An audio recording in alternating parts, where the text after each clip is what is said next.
Hello student, आज की इस वीडियो में class 10th biology chapter number 7 जिसका नाम है अनुवांशिकता तथा जैव विकास।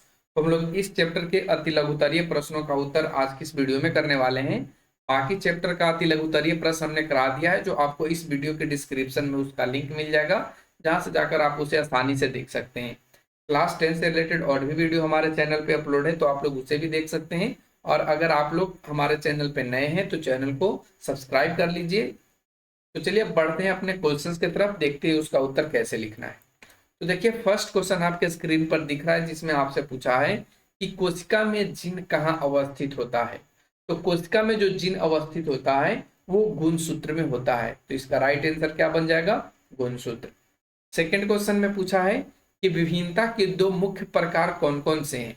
तो विभिन्नता के जो दो मुख्य प्रकार हैं, एक तो आपका जननिक है और सेकंड में आपका कायिक है। तो ये विभिन्नता के दो प्रमुख कारक हैं। अगला क्वेश्चन 3 नंबर, जिसमें पूछा है कि पीढ़ी दर पीढ़ी वंशागत होकर संचित होने वाली विभिन्नता क्या कहलाती है।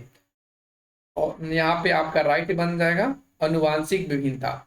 ध्यान रखना बच्चों, ये जो आपका अति लघुत्तरीय प्रश्न है, ठीक है, ये आपके लिए ऑब्जेक्टिव क्वेश्चन को भी क्रिएट करता है। तो आप लोग इसे जरूर देखिए और इससे रिलेटेड जितने भी आपको क्वेश्चन कराए जाते हैं उसको आप ध्यान से देखिए, उसको याद करने की कोशिश कीजिए, क्योंकि इससे ऑब्जेक्टिव क्वेश्चन बन सकता है।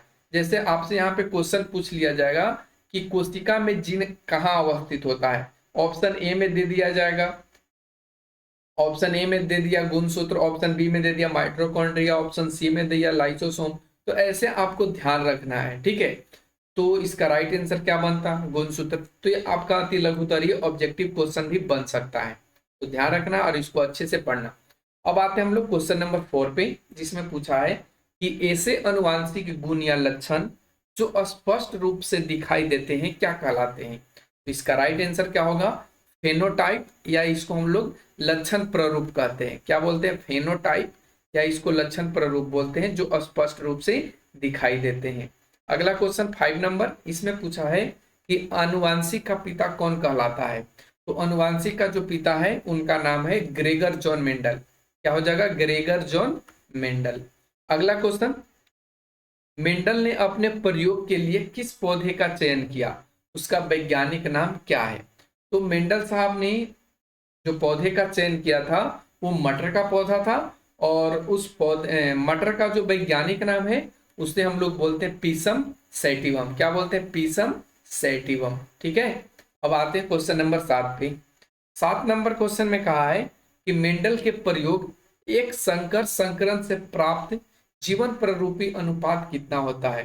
तो यहाँ पे आपको रेशियो बताना है किसका? एक संकर संकरण से प्राप्त जो जीवन प्ररूपी अनुपात है, जीवन नहीं है भाई, जीन प्ररूपी। ठीक है, जीन प्ररूपी अनुपात क्या है ये आपसे पूछा है।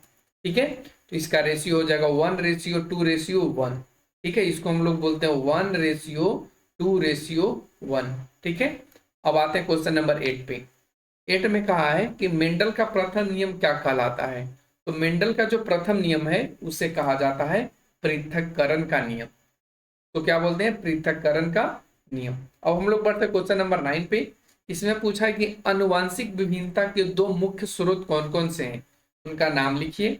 तो आनुवांशिकता विभिन्नता के जो दो मुख्य स्रोत हैं, एक तो आपका है उत्परिवर्तन और सेकंड है आपका आनुवांशिक पुनर्योग। ठीक है, एक आपका उत्परिवर्तन है और सेकंड आपका आनुवांशिक प्रयोग है। क्वेश्चन नंबर आते हैं 10 पे, जिसमें पूछा गया है किसी जाति विशेष के एक समष्टि, ठीक है, एक समष्टि या आबादी, एक समष्टि या आबादी में स्थित समस्त जीन क्या कहलाता है।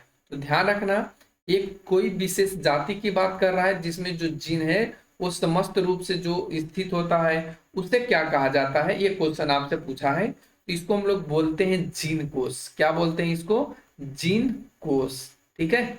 अब आते हैं हम लोग क्वेश्चन नंबर 11 पे। क्वेश्चन नंबर 11 में कहा गया है जीव की उत्पत्ति के ठीक पहले पृथ्वी का वातावरण कैसा था। यानी कहने का मतलब अपचायक था या उपचायक था। तो इसका राइट आंसर क्या बनेगा? अपचायक। ठीक है, अपचायक। क्वेश्चन नंबर 12, इसमें कहता है कि उपार्जित लक्षणों के वंशागति द्वारा जैव विकास की व्याख्या किसने की थी। ठीक है, ध्यान रखना, उपार्जित लक्षणों के वंशागति द्वारा जैव विकास की व्याख्या। ये आपके लिए इंपॉर्टेंट है, आपसे पूछा जा सकता है ऑब्जेक्टिव क्वेश्चन में भी कि जैव विकास की व्याख्या किसने की थी। ऑप्शन ए में दे दिया यहाँ पे, देखिए पहले इसका आंसर हम आपको बता देते हैं, जेबी लामार्क। ऑप्शन ए में दे देगा हिटेकर दे देगा, ठीक है, हिटेकर दे देगा। ऑप्शन बी में दे देगा रॉबर्ट हुक दे देगा। ऑप्शन सी में दे देगा जेबी लामार्क दे दिया, ठीक है, और जेबी लामार्क दे दिया।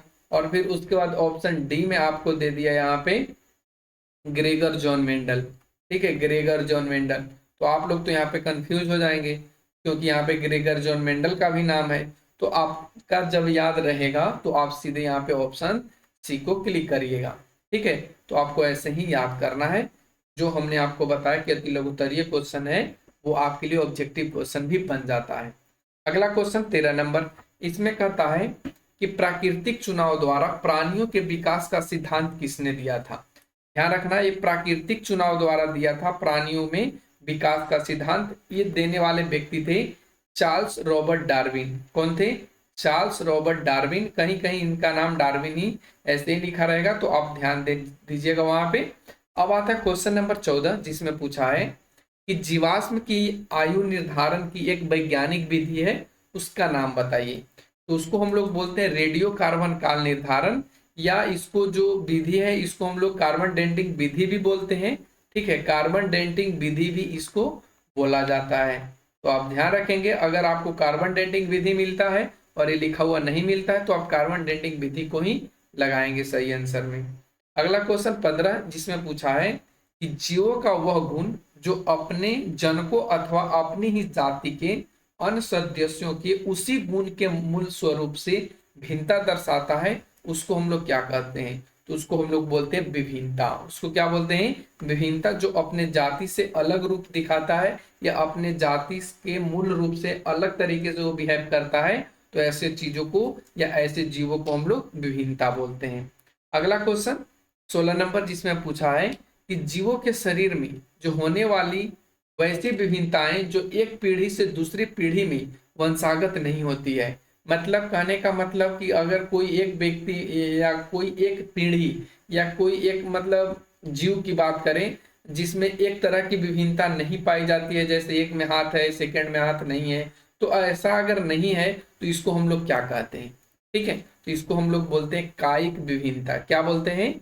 कायिक विभिन्नता।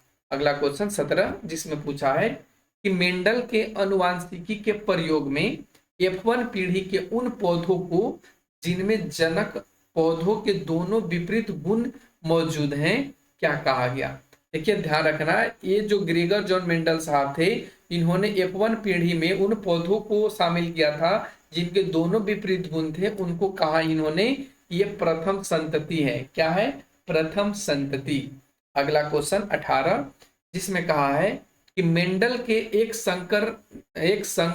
संकरण के प्रयोग के फलस्वरूप F1 पीढ़ी में उत्पन्न पौधों में लक्षण प्ररूपी अनुपात क्या था? तो लक्षण प्ररूपी जो अनुपात था वो क्या था? 3:1।